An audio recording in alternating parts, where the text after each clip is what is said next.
Anda suami dari Bu Sita Anjani, begitu kemudian juga menantu dari Pak Zulkifli Hasan, begitu. Kan karena putra asli kebanggaan Lampung Selatan salah satunya Pak Zulkifli Hasan, diaspirasikan lah melalui beliau.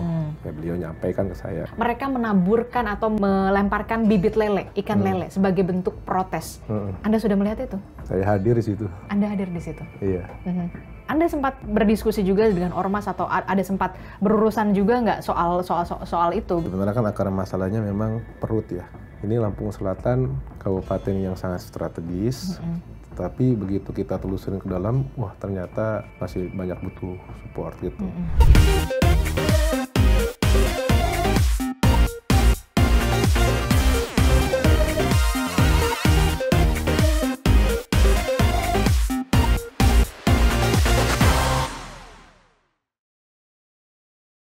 Halo, kembali lagi di On Point with Adisti Larasati. Ada beragam topik yang menarik untuk diperbincangkan dan juga jadi sorotan publik. Kalau biasanya saya membahas soal politik, ekonomi, gonjang-ganjing yang terjadi di perpolitikan kita di Indonesia. Tapi saya rasa-rasanya di hari ini mau melirik soal daerah begitu ya.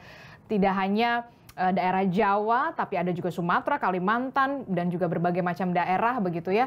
Karena apa? Karena kita tahu kepala-kepala daerah baru saja menjabat. Ada yang incumbent menjabat lagi, ada yang kemudian mengalahkan incumbent. Nah, hari ini saya kedatangan tamu spesial, ada Bupati Lampung Selatan, ada Bapak Radityo Egy Pratama sudah bergabung bersama saya. Halo, selamat sore, apa kabar? Sore, alhamdulillah, sehat, baik. Oke, Pak Bupati Lampung Selatan, Mas Egy Pratama. Mas Egy, terima kasih sudah hadir di On Point with Adisti Larasati, begitu ya, untuk bisa mampirlah ke sini membahas soal bagaimana lika-liku menjadi kepala daerah, walaupun kita tahu baru ya kurang dari 100 hari ya kepala daerah menjabat. Dan Anda baru menjabat sebagai kepala daerah berarti kurang dari 100 hari? Lebih tepatnya 2 bulan lebih 9 hari. 2 bulan lebih 9 hari? Berarti 69 hari ya. Jadi belum 100 hari ya? Alhamdulillah belum. Nah, ini kan cukup menarik ya, nama Radityo Egy Pratama.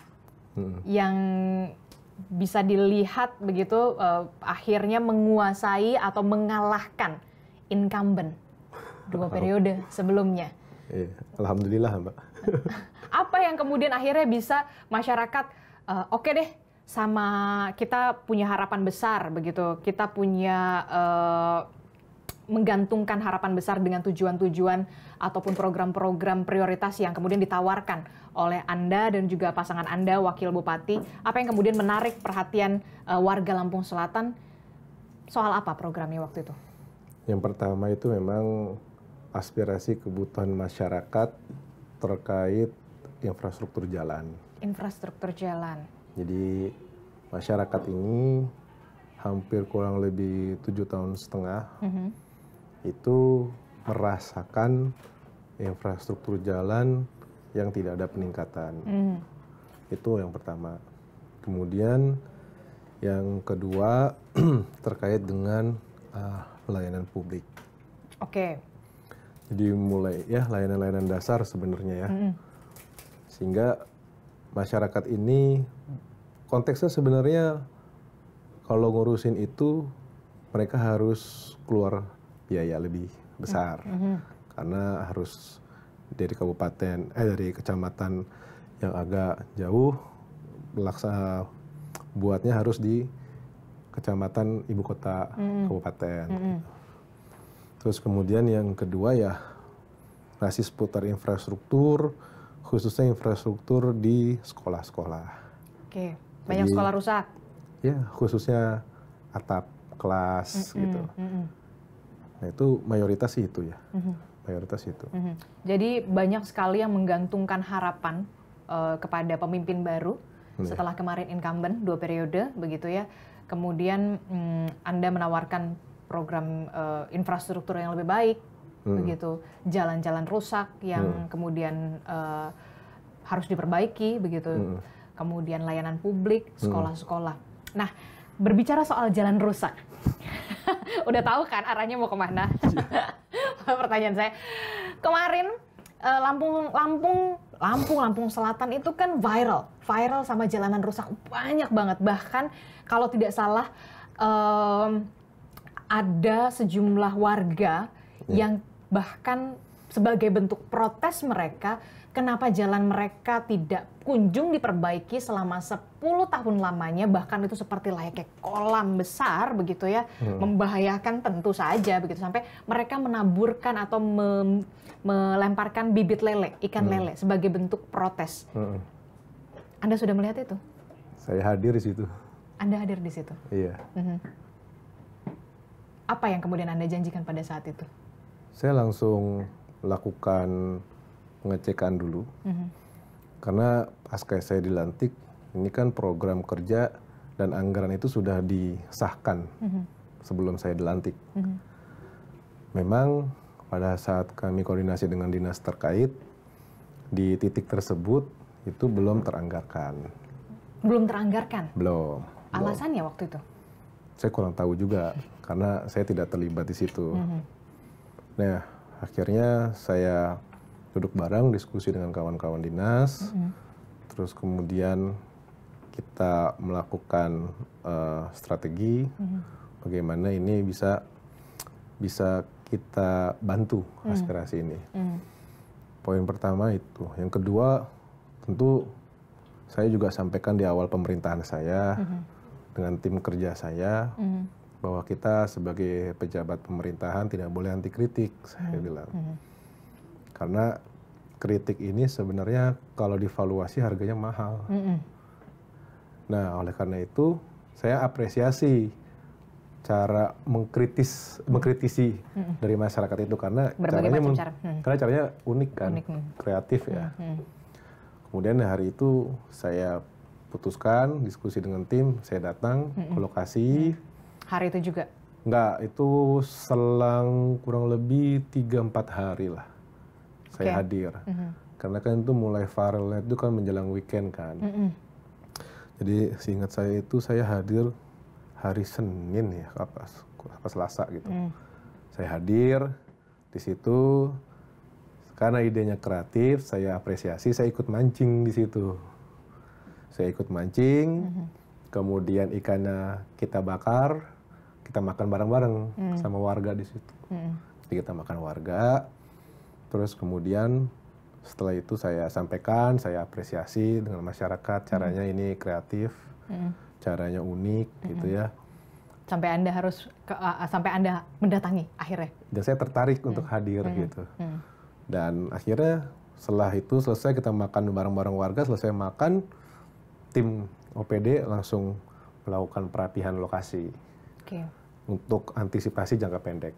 Antisipasi jangka pendek, itu diapain tuh jalannya waktu itu? Ya, kita tambal sementara karena kita untuk melakukan perbaikan secara menyeluruh kan butuh proses di situ kan. Butuh proses, butuh uang, butuh waktu. Uangnya insya Allah ada. Insya Allah ada. Tapi sudah tinggal prosesnya. Tinggal prosesnya. Tinggal prosesnya, karena kan ya butuh proses, tahulah sendiri kan. Nah itu sudah on progress gitu.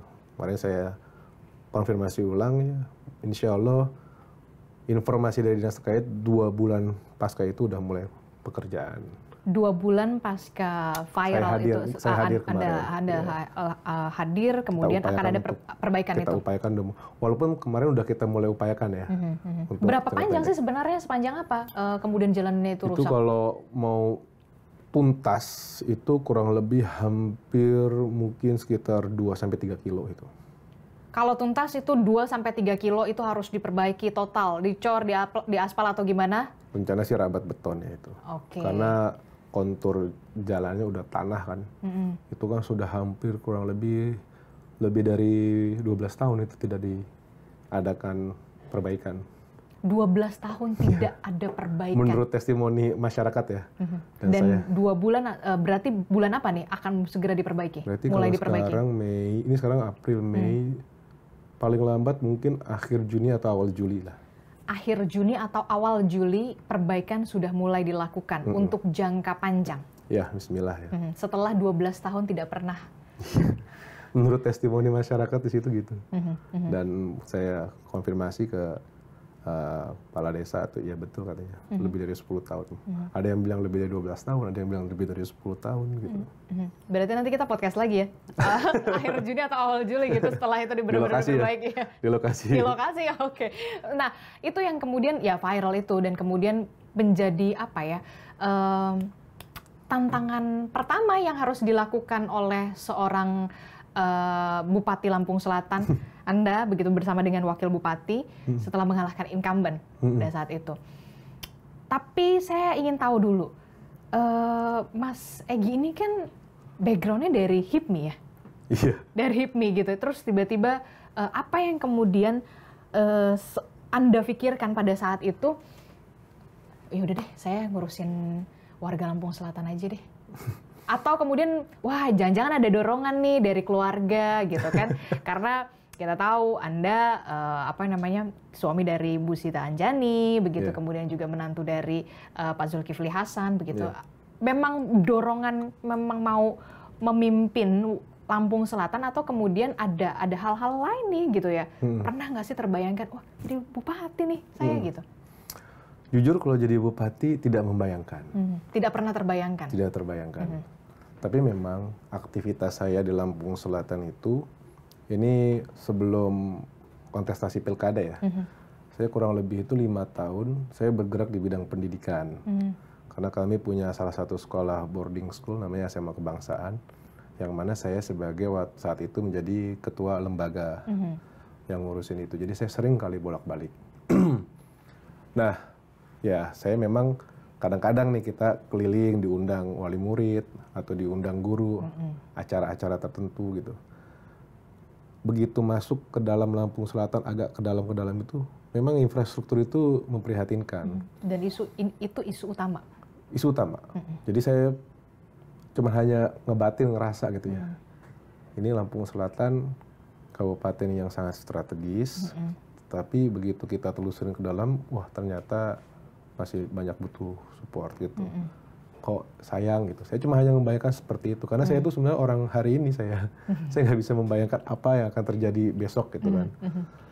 Nah, ya nggak tahu juga ya, kadang kita orkestrasi semesta atau Allah ini kayak apa kan. Ya tiba-tiba memang pada saat itu, tepatnya awal Ramadan, jujur kata memang beberapa tokoh di Lampung Selatan itu sedang mencari siapa kira-kira kandidat yang pas. Memang banyak tokoh-tokoh yang mendorong nama saya gitu. Barulah disampaikan karena putra asli kebanggaan Lampung Selatan salah satunya Pak Zulkifli Hasan, diaspirasikanlah melalui beliau. Ya beliau nyampaikan ke saya, gimana kamu gini-gini ya. Saya istikharah dulu waktu itu.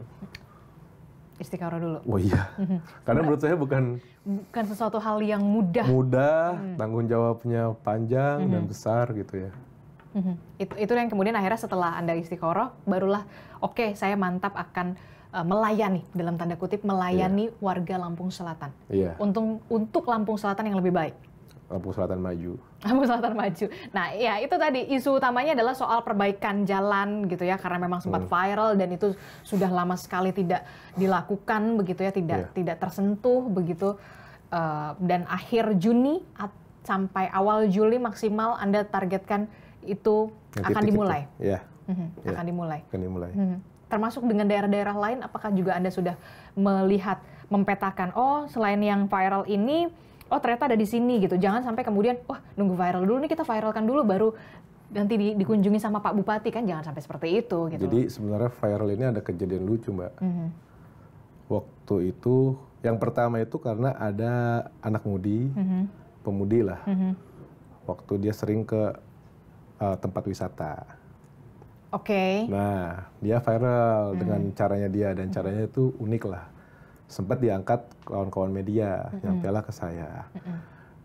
Nah, saya itu kan lucu lah dengan caranya itu. Saya repost, saya bilang siap gitu-gitu. Akhirnya dikutip lah repost story itu. Saya juga nggak tahu, tiba-tiba dinas terkait itu langsung melakukan gelar pekerjaan gitu loh. Iya, ini kan ibarat blessing in disguise ya. Saya bilang, wah udah dijalanin ya, sudahlah, mau nggak mau. Nah, karena itu terjadi dan terkomunikasikan, agar orang berlomba-lomba memviralkan itu supaya diatensi gitu loh. Nah itu entah itu hal yang baik atau hal yang kontraproduktif saya juga nggak tahu ya. Tapi ya pasti sebagai pemimpin Lampung Selatan ya memang viral atau tidak viral sudah harus dipetakan begitu untuk soal infrastruktur. Kemudian karena memang janji politik Anda juga bersama dengan Wakil Bupati. Dan saya melakukan ini analisa ulang. Oh, analisa ulang. Penentuan titik ini apa parameter indikatornya gitu loh. Jadi kita memang tim sedang bekerja, dari awal juga bekerja gitu. Dan memang kita sudah melakukan beberapa banyak perbaikan. Ada beberapa akses wisata, terus kemudian yang akses ekonomi, terus kemudian yang memang akses terkait dengan ketahanan pangan, itu udah mulai berjalan. Plus juga kemarin kita ada beberapa musibah, itu kan perbaikan jembatan segala macam gitu. Kita sudah mulai bergerak di bidang itu. Oke, karena Mas Egy sudah menyinggung soal wisata begitu ya kan, ya kita Lampung Selatan tuh kan paling deket lah ibaratnya dari Jakarta gitu ya, bisa ditempuh dengan mobil lewat jalur laut, penyeberangan laut menggunakan kapal begitu, 1 jam untuk kapal ekspres begitu. Ini tentu saja jadi dan peluang. Bandara juga. Dan bandara itu dia. Ini tentu saja jadi peluang ya, jadi peluang bagi Lampung dan khususnya mungkin Lampung Selatan juga gitu ya sebagai pintu gerbang Sumatera di bagian selatan. Nah, apa yang kemudian Anda dan juga Wakil Bupati akhirnya, oke nih kita mau eksplor soal ini, soal pariwisata, apa yang kemudian harus ditumbuhkan lagi sektor-sektor pariwisata. Karena kita tahu kalau pariwisata apa aksesnya, jalanan jangan sampai rusak. Terus kemudian kenyamanannya. Di sana harus ada objek wisata apa, kemudian toiletnya, ya kan itu udah pasti. Kemudian jangan sampai ada pungli, aduh males banget kalau misalkan belum sampai tempat objek wisatanya punglinya udah bererot gitu. Nah itu yang jadi PR juga kan untuk kepala daerah. Ya pertama gini, kita dengan tim kita lihat data dulu. Jadi keputusan itu bisa kita pertanggungjawabkan karena adanya data. Lampung Selatan ini 1 tahun itu menurut data kurang lebih ada 1,5 juta pengunjung. 1,5 juta pengunjung. Wisatawan. Tapi begitu kita cross check dengan pendapatan asli daerah, kontribusinya sangat minim. Akhirnya coba kita analisa bareng-bareng apa yang jadi akar masalahnya. Nah, salah satunya adalah ini tuh masih sifatnya objek wisata. Belum menjadi industri wisata di Lampung Selatan. Oke, jadi hanya sebatas objek wisata. Objek wisata, orang itu bukan datang. Industri wisata. Orang itu datang, durasi length of stay-nya rata-rata 3-4 jam, mereka pulang atau pindah ke wilayah lain yang menyiapkan akomodasi lebih baik, amenitasnya lebih baik. Nah, akhirnya kita membuat sebuah kesimpulan sebenarnya hipotesa nih. Saya bilang artinya objektif kita ini bukan lagi meningkatkan atau mengundang wisatawan, bagaimana meningkatkan length of stay-nya wisatawan yang sudah datang. Nah, untuk membentuk industri wisata itu ada 3 parameter yang saya ketahui dari literasi yang saya pelajari. Pertama itu adalah atraksi, kedua adalah amenitas, kemudian yang ketiga adalah aksesibilitas. Nah, memang aksesibilitas ini menjadi tantangan tersendiri di Lampung Selatan. Tadi infrastruktur jalan, penerangan gitu ya. Plus amenitas gitu. Sedangkan atraksinya udah cukup kompetitif lah menurut saya kalau dibandingkan wilayah lain. Nah inilah yang menjadi prioritas utama untuk menumbuhkan industri wisata yang ada di Lampung Selatan. Makanya barangkali nanti teman-teman di sini mau main ke sana, nanti kasih lihat. Siapa tahu juga nanti kan tim Kompas mau investasi bikin amenitas dan industri wisata, terbuka sekali kita. Oke, nanti kita tunggu undangannya ya kalau untuk mengunjungi Lampung Selatan. Nah, berbicara soal pariwisata, tentu saja pantai jadi daya tarik utama. Pantai, ada gunung. Ada gunung juga. Krakatau. Oke. Walaupun memang ya lagi ada anak Krakataunya. Itu jadi salah satu destinasi wisata island hopping. Oke, jadi nggak cuma pantai ya? Iya, karena di situ unik, berasa kayak di planet lain, kayak di Mars. Walaupun memang nggak boleh dari jarak dekat, masih memang dari agak jauh ya? Ya, ada di anak Krakataunya ya, banyak beberapa wisatawan yang turun di situ juga. Oke, kalau berbicara pariwisata tadi Anda sebutkan harus ada aksesnya, amenities, terus atraksi begitu. Ya itu tadi, pungli. Pungli juga kan harus jadi PR tersendiri dari kepala daerah, pemerintah kabupaten Lampung Selatan begitu. Beberapa hari belakangan gitu ya, kita disorot banget soal ormas. Nah, di 100 hari belum 100 hari Anda memimpin Lampung Selatan, Anda sempat berdiskusi juga dengan ormas atau ada sempat berurusan juga nggak soal itu begitu? Karena kan objek wisata ya ada. Kita tahu sendiri gitu kan? Iya, ada. Terus gimana tuh ngurusnya? Ya akhirnya kan gini, setelah kita bicara diskusi gitu, kalau kita lihat konteks pakai metodenya piramida Maslow itu, sebenarnya kan akar masalahnya memang perut ya. Yes. Nah, tinggal perut ini dikemas gimana supaya lebih elegan dan profesional gitu. Sebenarnya masyarakat di sana itu DNA-nya tuh sangat terbuka. Kenapa? Karena banyak suku di sana. Artinya DNA mereka tuh terbuka dengan pendatang. Hanya yang mereka punya keterbatasan adalah dari sisi keterampilan dan wawasan. Nah, mungkin ditambahkan dengan pendampingan. Yang kami lihat ini yang belum berjalan gitu loh. Sehingga mereka merasa mereka itu khawatir tertinggal dengan kemajuan wilayah di wilayahnya itu. Akar masalahnya sebenarnya di situ gitu. Ya akhirnya kita duduk musyawarah mufakat, kompromi cari win-win solutionnya gimana? Waktu itu kasusnya apa? Ada beberapa kasus. Satu waktu itu di salah satu objek wisata di daerah Merak Belatung. Biasa kadusnya ya kan ingin masuk, tapi bawa keluarganya, akhirnya beliau sendiri yang memviralkan dirinya sendiri, akhirnya diposting sama pelaku-pelaku usaha. Terus kemudian ada salah satu waktu itu di titik daerah Minangrua, itu juga kemarin sempat ada polemik. Akhirnya begitu dimediasi, musyawarah, dicari akar masalahnya, cari titik temunya, alhamdulillah ada kesepakatan gitu. Nah, tinggal ini aja yang dijaga sebenarnya. Sebenarnya bisa duduk bareng gitu, apa yang jadi masalah, apa yang mau disampaikan dan segala macam, termasuk juga warga sekitar yang kemudian diberdayakan menjadi pekerja di salah satu objek wisata itu kan yang jadi dan kami pemerintah juga memfasilitasi ini. Kita menyiapkan instrumen-instrumen dalam BLK-nya. Jadi antara supply sama demand terhadap tenaga kerja itu bisa ketemu gitu. Oke. Berarti nggak ada masalah sih sebenarnya ya kalau komunikasi sih menurut saya. Komunikasi ya. Jadi ya, pungli-pungli itu harusnya emang udah bisa diberesin. Harusnya bisa. Asal kita komunikasi, tanya you maunya apa, you maunya apa. Oke, kira-kira solusinya apa? Pemerintah bantunya di mana? Itu aja. Jadi kalau Anda sekarang menjabat sebagai kepala daerah nggak ada takut-takut ya. Udahlah kita ngobrol aja ya, maunya apa gitu. Karena saya bilang kan kalau Lampung Selatan tuh ada tagline ya, bumi kagum mufakat. Ya udah kita pakai ini aja jadi acuan, saya bilang. Anda cinta Lampung Selatan, Anda cinta Lampung Selatan, iya. Ini tagline kita. Gimana kalau kita pakai cara ini? Oke, Pak Bupati. Ya udah, ayo cari titik temunya, saya bilang. Oke, nice begitu kalau untuk penyelesaian seperti itu begitu ya.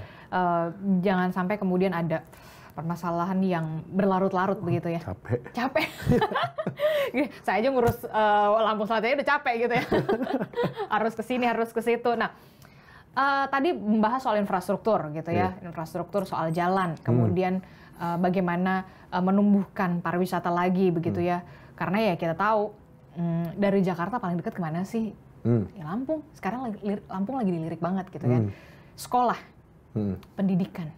Pendidikan untuk anak-anak Lampung Selatan. Selain bangunan sekolah, apalagi yang kemudian nanti akan menjadi prioritas? Pertama pasti bangunan infrastruktur dulu. Kemudian yang kedua dari tata kelola. Tata kelola yang seperti apa?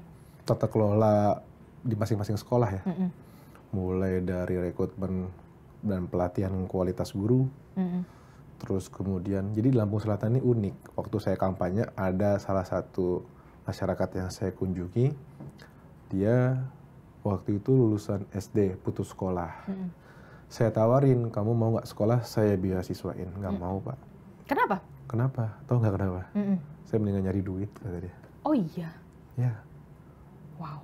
Nah ini kan mindset dulu harus kita perbaikin kan. Ternyata kita kasih beasiswa pun nggak diterima gitu loh. Nah ini ada beberapa sampel karakteristik masyarakat yang seperti itu gitu. Dan secara grafis memang lulusan partisipasi pendidikan yang ada di Lampung Selatan itu PR saya itu masih 31% itu lulusan SD, 25% itu lulusan SMP, di bawah 25% lulusan SMA. Jadi grafiknya begini. Nah, ini yang saya dengan tim kerja saya OPD terkait khususnya untuk kita mengubah grafis kita ini. Paling nggak rata dulu lah target jangka pendek gitu. Dan itu yang kemudian menjadi tantangan terbesar di bawah kepemimpinan Mas Egy dan juga Wakil Bupati Lampung Selatan untuk kemudian. Tapi itu dari sisi SDM terdidik ya. SDM, oke. Tapi SDM terlatihnya ini ya kita siapkan BLK ini.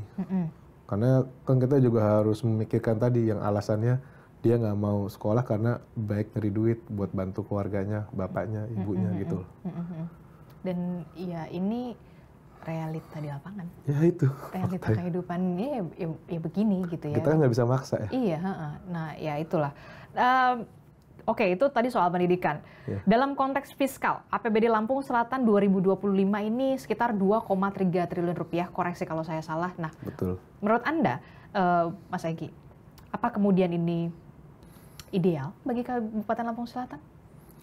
Tentu kalau kita melihat konteks dari jumlah penduduk, terus kemudian luas wilayah, ini kita optimalkan sebaik mungkin. Tapi kalau kita melihat kebutuhan yang berbasis aspirasi, contohnya tadi infrastruktur jalan aja. Kemarin kita coba hitung-hitung kasar, kalau Lampung Selatan ini mau mulus, satu Lampung Selatan beres itu butuh dananya aja 3 triliun. Jalan ya. Cuma jalan ya? Itu jalan tol. Belum lagi aspek penerangan, belum lagi aspek perbaikan infrastruktur dan lain-lainnya. Nah, tentu dengan anggaran ada kita optimalkan. Nah, karena saya punya latar belakang pengusaha gitu ya, saya melihat kalau kita mengoptimalkan inside capital kita atau dana di dalam wilayah kita, rasanya berat untuk mendorong pertumbuhan ekonomi. Makanya saya punya salah satu kebijakan Lampung Selatan maju investasinya. Tujuannya supaya membuka direct investment masuk ke Lampung Selatan. Karena kan tadi kalau secara lapangan itu masalahnya perut. Perut itu adalah jadi secara mayoritas sektor pekerjaan yang banyak dilakukan oleh masyarakat di Lampung Selatan itu sektor informal, petani, nelayan, peternak dan lain-lain. Yang mana secara pendapatan pasti bulanannya itu tidak bisa, nggak menentu. Ya tidak bisa dipastikan gitu. Nah itu problemnya. Artinya kan kita harus menciptakan ruang investasi yang mampu menyediakan sektor yang formal tadi. Gitu. Dan ini jadi tantangan lagi. Ini challenge-nya. Ini jadi challenge-nya. Anda yakin Lampung Selatan akan beres di 5 tahun kepemimpinan Anda? Bismillah. Bismillah bisa. Bismillah bisa. Karena saya punya tagline Bismillah bisa. Dengan kawan-kawan. Dan bisa itu ada kepanjangannya gitu. Atau kurang dari 5 tahun bisa nih kayaknya? Ya Bismillah lah yang terbaik. Ya upaya dulu aja, ikhtiar dulu ya kan, usaha dulu, hasilnya nanti akan seperti apa, ya tentu harapan besar. Dan saya juga gak bisa kerja sendiri kan memang. Pasti. Makanya Bismillah bisa itu B-nya itu berkolaborasi. Saya ingin tim kerja saya itu menurunkan ego sektoral. Oke. Ya itu yang agak susah loh. Tapi kan kita udah ada contoh di pemerintah pusat bagaimana antar kementerian antar bidang itu mereka bisa bekerja kolaborasi kan gitu. Apalagi kemarin kan habis retret kan? Iya, banyak banget dapat insight kan. Nah, apalagi ya ketemu kepala daerah yang lain, semua kepala daerah dan kayaknya permasalahannya secara garis besar sebenarnya sama aja gitu kan. Kemarin saya ke Garut ketemu Bupati Garut, saya sampaikan di sana ada industri sale pisang dan pisangnya itu dari wilayah saya. Oh iya. Dan saya bilang di Garut itu punya potensi UMKM di bidang aircraft, jaket kulit segala macam.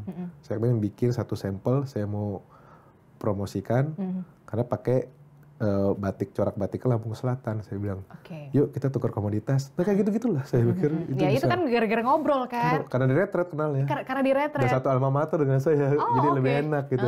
Jadi enak lah ngobrolnya ya, dan menghasilkan langkah-langkah yang konkret. Dan saya banyak belajar juga dari beberapa kepala daerah yang lebih senior ya di sana tentang tata kelola pemerintahan. Saya banyak juga belajar. Jadi menurut Anda retret kemarin tuh positif banget? Ya, menurut saya positif. Dan tidak pernah dilakukan sebelumnya? Ya, kita jadi banyak teman, banyak relasi, jadi banyak tempat untuk bertukar pikiran sebenarnya. Dan yang pasti ya nomor handphone udah langsung kontak-kontakan Japri aja ya? Ya. Nggak perlu ada birokrasi dulu dan segala macam, ya kan? Ya. Dan itu jadi mempermudah. Apalagi kalau yang kepala daerah setenda kan, udah kayak teman 1 minggu di sana. Waktu itu setenda sama siapa, masih ingat nggak? Sama Bupati Kulon Progo, sama Bupati Manokwari Selatan. Oh, oke. Dan banyak ngobrol juga ya? Banyak saya belajar dengan beliau. Oke. Ya terlepas dari niatan Anda gitu ya Mas Egy untuk kemudian membenahi Lampung Selatan begitu ya, punya niat baik, tentu kan pasti ada aja gini, wah jangan-jangan dapat karpet merah nih, kan menantunya Pak Zulhas, istrinya Bu Zita Anjani nih yang utusan khusus presiden. Karpet merah dalam konteks apa? Untuk bisa masuk ke pemerintahan pusat, lebih dapat atensi. Nah, gimana nih ngejawabnya? Kalau saya berpikir kan rezeki itu udah ada yang ngatur ya. Saya juga tidak pernah terpikirkan bahwa nasib saya hari ini akan seperti ini gitu kan, saya nggak pernah. Tapi apa yang saya dapat hari ini kan tentu harus saya optimalkan untuk kebermanfaatan ya. Punya impact gitu, impactful gitu. Jadi kalau berpikirnya saya sih selama itu dipakai untuk kemaslahatan dan memang impactful, kalau pribadi saya why not gitu kan. Why not gitu. Selama positif ya kan, memang buat saya kan warga Lampung Selatan. Kan bukan saya nyeting kan, situasi seperti ini kan saya nggak tahu. Tapi kan dengan saya udah diberikan ini, saya mengoptimalkan, itu kan salah satu bentuk syukur saya kan dari situasi hari ini gitu. Oke, kalau terakhir 5 sektor lah, katakan 5 sektor atau 5 fokus, kalau saya bisa tanyakan. Apa saja yang kemudian akan Anda bereskan sebagai prioritas? Yang pertama itu pasti infrastruktur. Tadi sudah dikatakan. Infrastruktur. Kemudian, jadi saya punya program Lampung Maju infrastrukturnya. Terus kemudian, Lampung Maju pendidikannya dulu saya bilang. Lampung Maju pendidikannya. Kemudian Lampung Maju kesehatannya, Lampung Maju ekonominya, sebenarnya 3. Nah, tapi yang ketiga ini ada turunannya karena ekonomi itu kan kaitannya banyak. Antaranya adalah Lampung Maju infrastrukturnya. Kemudian Lampung Maju tata kelola pemerintahannya. Dan Lampung Maju investasinya. Karena inilah yang akan mendorong pertumbuhan ekonomi di Lampung Selatan. Infrastruktur, tata kelola pemerintahannya, karena akan memberikan dampak trust ya pada stakeholder. Kemudian yang ketiga adalah investasi gitu.